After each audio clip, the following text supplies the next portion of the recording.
Better, Longer. I'm your host, Bill Borton. My guest this week is Doug MacGray. Doug is a financial planner and investment advisor. He's founder and co-owner of Compass Ion Advisors. Doug believes when you can stop being distracted by money and focus on what really is important, you will be truly wealthy. Welcome, Doug. Thanks, Bill. Great to have you on the show. It's great to be here. So, Doug, when you talk about being distracted by money, tell me about that. What do you mean by that? Well, we've found that from day one working in this career until yesterday, that everyone that we work with, everyone I've ever worked with, and people that I don't work with are distracted by money. None of us were put on this planet to focus on the goal of making money. Money is a means to an end. And it can get very distracting because either you don't have enough, you desire more, or the demands of figuring out what to do with money just gets too much. And so that distracts people from things that are more important, things that are significant, family, bigger things they want to achieve in life. And so one of our main functions and goals is to decrease the distraction by getting it under control and helping people to focus on what's really important in their lives. So how does the financial planning process that you do at Compass Ion help people to relieve themselves of those distractions?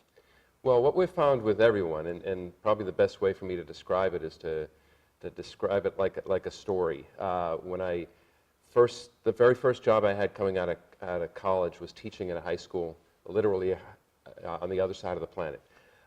And it was a culture that was a storytelling culture. So I learned there that in order to get any point across, one of the best ways to do that is to inculcate it into a story. Everyone's life has a story about it, and what we try to do is say, look, the client, you're the hero of the story.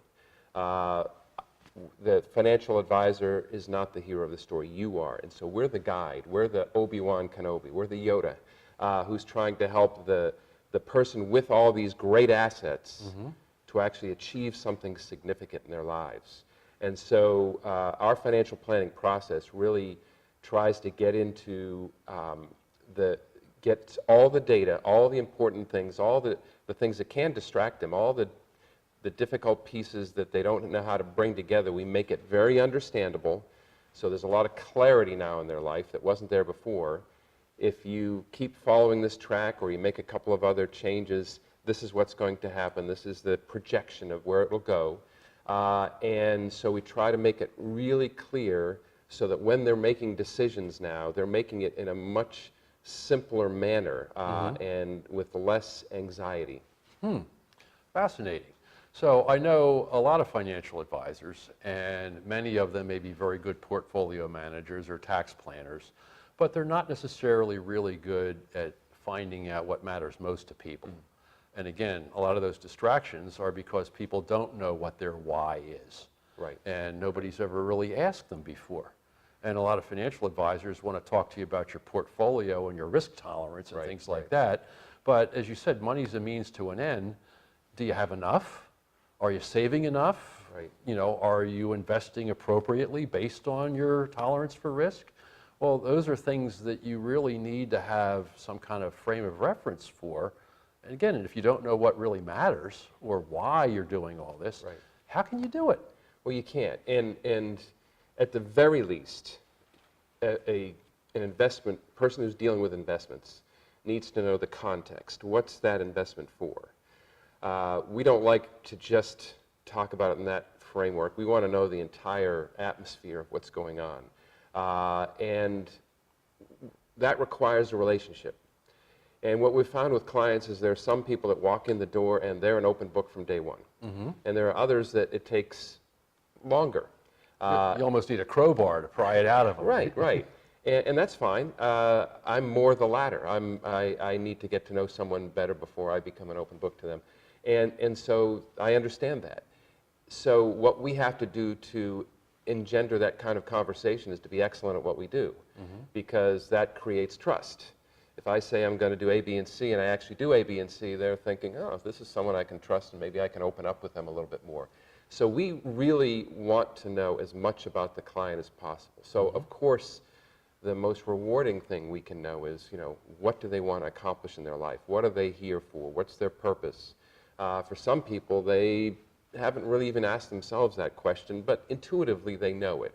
And so the more we know about that, the more we can kind of pull away those financial assets and say, okay, these are a means to an end. Now that you've identified to me, communicated to me what that end is, or what it is today, and it might shift and change over time, I can now come to you with real helpful advice to help you put that into context and say, okay, you don't want to roll the dice with this portfolio. You might want to do this. You want it to be more predictable. You want to manage risk. But ultimately, 5 years from now, when you achieve this thing that you want to achieve in your life, you want to make sure that that portfolio is still intact, no matter what happens in the markets, and that it's done something that you're okay with, that you're happy about, that it achieved what you wanted it to achieve. I know through my career, I've met a lot of professional service providers in a lot of different areas who tend to be in a hurry to get to the meat and to get into all the numbers and all that. And what I also know is from my friend Bob Berg, all things being equal, people do business with and refer people who they know, like, and trust, right? And as you've alluded, you got to know somebody, and sometimes it takes longer to get to know them. And one of the things I know, because we've known each other about 7 years, is that you took time to get to know me, and it doesn't happen quickly. So you be patient with people, and again, find out what really matters, and that's the beginning of a long-term relationship. Well, yes, and it sometimes takes you a long time to discover in life, why are you doing what you do? You can see JD next to my name. I'm a lawyer. I'm not practicing anymore, but that was something I did for a while, and it was always a little bit dissatisfying to me. And I discovered the reason for that, and I did estate planning, and I got to know a lot of significant details about people's lives. But it was transactional. It was transactional, yeah. So when I was finished with the transaction of getting the wills done, might not see that client again ever, or for a while, or for 10 years, or whatever. We know everybody gets their wills and trusts updated regularly, right, Doug? Exactly. Usually it's done and done. There's some business clients I develop relationships with, but I remember being envious of other professionals, accountants and things like that, who had an excuse to be in front of their clients every year. I wanted relationship. And that's why I fell in love with this business, because if I do my job, then that client is mine for life. And if I continue to perform, continue to do what I say I'm going to do, and yesterday I had a meeting at 4 o'clock at a client's home, husband and wife, and I think we spent 10 minutes on investment performance, and they just said, you know what, we trust you, we're so happy you're managing this, you give us peace of mind. And that was kind of the end of the conversation, because they've gotten to a point now where I show them a few numbers and they're okay with it. And so they're now no longer distracted by that. But the point there is that I've developed a relationship with these people over about 4 or 5 years. They were referred to me by someone else who I had a relationship for even longer. And it's very, very rewarding. Fear is a powerful motivator. And a lot of people I know are pain avoiders. Not as many people are pleasure seekers. But again, if you can draw out from somebody what really matters to them and what it is that they really are passionate about in life, then you can build that level of bond and trust. So again, they become a client for life, and you don't have to spend all that time reinforcing the financial aspects of the relationship. Right. I hate to see fear and anxiety in someone's life. And often when I'm first meeting with someone, that's what I see. I took on a client not too long ago, a couple years ago, a divorced woman. And I asked her, when we first started working together, hypothetically, we're going to meet again in a year. Tell me, if I do a good job for you, how do you explain how that works? What have I done for you if a year from now you're going to say, I did a really good job for you? And she said, I'm really fearful. If you do your job, I won't be fearful anymore. Wow. A year later, I met with her, and I actually, much to my shame, forgot forgot to ask the follow-up question. Are you? And we went through everything. I went through the financial plan, how everything has gone, how the investments have done, and all of that. And as we're closing the meeting, she says, I have one more thing to tell you. And I said, what is that? She said, I'm not afraid anymore. Oh, wow. And that, as you can tell, I'm starting to get a little emotional about it, but that's what I'm going for.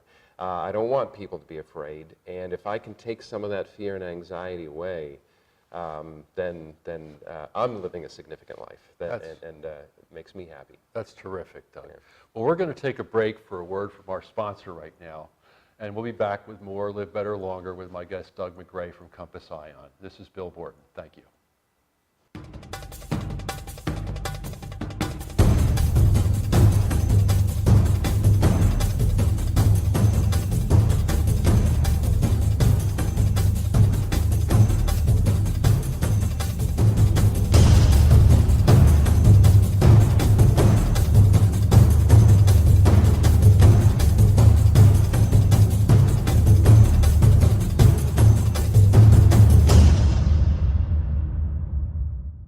Why should you choose Rowan College at Gloucester County?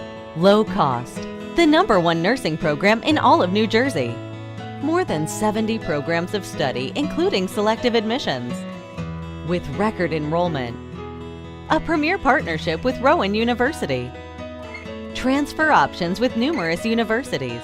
4-year degree options on our campus. Rowan College at Gloucester County. Now you're thinking.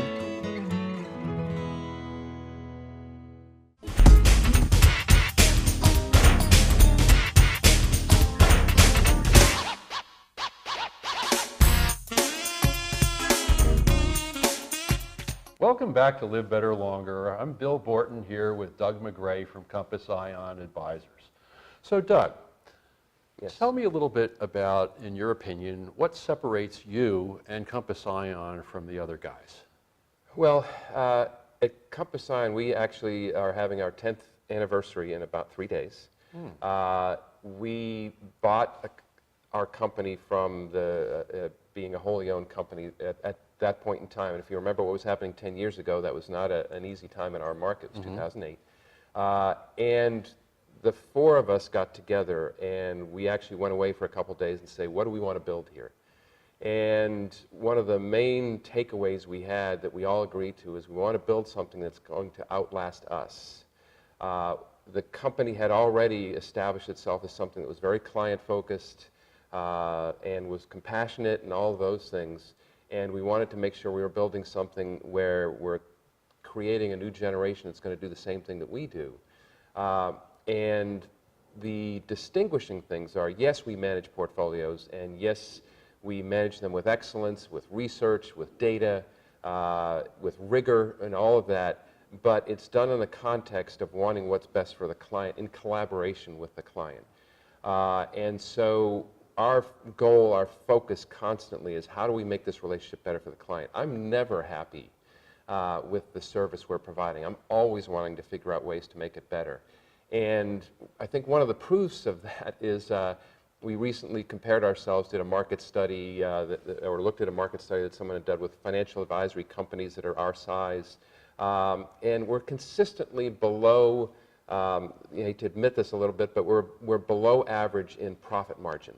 I think a big reason for that is, you know, we're investing back in the company, we're investing in people, we're investing in training, we're investing in research and learning because we want to keep improving. And we want to keep growing, and we want to retain clients. So essentially, I think what this has been a long answer to a question, but what makes us different is that there's a lot of rigor behind the financial plan, and we're very much client-focused. We spend a lot of time trying to figure out what they want in life because we want to help them to achieve it. And we're patient. If it's 5 years, if it's 10 years, if it's 15 years, if they're not going to achieve it until after I retire, I'm okay with that. And so there's a real focus towards helping clients, discovering what it is they really want, helping them to get there in a manner that is totally and laser focused on them. It's interesting, you mentioned compassionate in your description of Compass Ion. I knew you for several years, until my wife pointed out that Compass Ion is compassion when you put the words together. Right, right. That wasn't by accident, No, was it? we did that on purpose. We liked the word compassion. The four of us really felt like we had that in common. The founder of our company, who founded it 25 years ago, is one of the most generous people I've ever met in my life. And that permeated the entire company. And that has grown. And so when we bought our company, we had to rename it. And we started talking about compassion, thought, we don't want to call it compassion, that sounds a little too cheesy, cliche. And so someone said, how about Compass Ion? We thought, oh, Compass Ion, yeah, it's got ion, which is energy. It's got compass, which is focus, direction. It's got passion in it. It's got compassion in it. So there's a whole lot we could do with that name that seemed to fit what we wanted to accomplish. So yes, it's amazing now. We've been around 10 years, and we still have people come up to say, do you know if you put those two together, it spells compassion? I say, yeah, we know that. So how do you take all those resources and that compassion and put that into a well-defined plan? Tell me about the building blocks. Well, what we do, and at first when I met with my new partners when I joined them about 12 years ago, and realized we had a process in place where we do a lot of work for prospective clients before we charge them anything. And as a practicing lawyer before that, I had always gotten paid for every 10th of an hour for my time. Which people really like about attorneys. I know. You know? That's one of the reasons I want to get out of that profession. And it's a treadmill. But what we do at our company is we want all their data. We want as much good information as possible. We put together a comprehensive plan, soup to nuts. Everything from their net worth statement to their estate plan, everything we can pull together and give them a comprehensive plan to accomplish all the things they need to, whether it's insurance, whether it's investments or whatever. And then we put that plan in front of them. We walk them through it. So they've achieved gotten a lot of value. And at that point in time is when it's after that they decide whether or not they want to continue working with us. So up until that, they haven't paid us a penny. And so the building blocks in that plan are everything from, we start, of course, with assumptions. We assume inflation's going to do this. We assume you're going to earn this salary and a bonus, and that's going to go up X amount per year. We assume you're going to retire at this age. We assume you're going to live to be 90 or 95, whatever you want. And so you don't outlive your money. We show you all those assumptions that we've collaborated with you on. We assume your investments are going to do the following. We assume all these things. And then we put together your net worth statement, and we project out your future and say, okay, based upon what you're doing now, the likelihood of you having money left over when you're 95 years old is X. And the amount of money we project that you'll have if everything happens the way we've assumed is this. And that may or may not look good. If it doesn't look good, we run alternative plans based upon things we recommend. And so they not only get the plan that might not work, in other words, do nothing, but they also get the plan of, if you do the following, it'll work. And sometimes those are difficult things. You've got to spend less money, you've got to save more money, whatever. You've got to work longer. Sometimes they're easy things. I have some clients where I have a hard time convincing them, you can retire today. Yeah, or spend more money. Right. And so the projections are there. We do modules on insurances. Do you have enough insurance? What happens if you die? What happens if you become disabled? What happens if you go into a nursing home?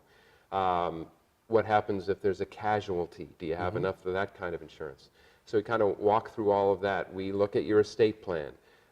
Essentially, if we look at college planning, anything that's important in their life, we do the projections, we run through it, and walk them through the entire plan in a manner that is useful. In other words, we're not trying to just show you how smart we are, or how much data we have, but we want something that's actionable for the client. So you do all this work up front without being paid. So when you actually do get paid, how does that work? Well, we get paid by the client. So in other words, there are a lot of financial advisors out there who will get paid by the mutual fund companies, or in a variety of manners. many of which can create some conflict. We want our relationship to be with the client and to be focused on them and not to have internal conflicts.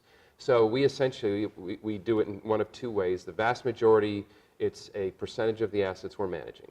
So if we're managing a pool of money, we'll charge a percentage on that, and every quarter we'll take that out of the account. Very transparent, and you know, the client can see exactly how much is coming out and what they're, so they can see, am I getting the value for that. The other alternative, which a few people do, is I don't have enough assets to give you now, it's all in my 401k or something like that. We can charge a monthly or an annual or some sort of a retained fee and do it on that basis. But in both cases, the client is paying us directly, so our relationship with you, we're not getting paid by some mutual fund company and with a conflict as to Well, you are registered investment advisors, which means Yes. you're fiduciaries, which means you're legally obligated to do what's in the best interest of your client. Right. We're registered investment advisor. I'm a certified financial planner. So to keep both of those, I have to keep the client first. I was, professionally raised in the legal profession, which has the same fiduciary standard. But I think I can honestly say it's in my DNA as well. I want what's best for the I person sitting understand. across from I've me. never figured out the right way to do the wrong thing, Doug, and I know you haven't either. Right, you right. know. So I'm sure some of our viewers are going to want to be able to get in touch with you. Sure. What's the best way to do that? Well, call or email. I'm calling 610-783-4265. I'll say it again, 610-783-4265. Okay. That's the number to my office. And then email, harder to say, but it's D as in Douglas, MacGray, just like my name, at, and it's 6 letters, IONADV as in Victor.com. Okay, very good. Right. Well, Doug, we're going to have to wrap. Time Okay. flies when you're having It really a good does, time. yes. Yeah, but it's been great having you on the show. Thank you. And it's always a pleasure. So thank you. So this is Bill Borton. We'll be back next Tuesday with more Live Better Longer. I'm happy to have been here today with Doug MacGray from Compass Ion Advisors. So until next Tuesday at 11, with Live Better Longer, have a great week.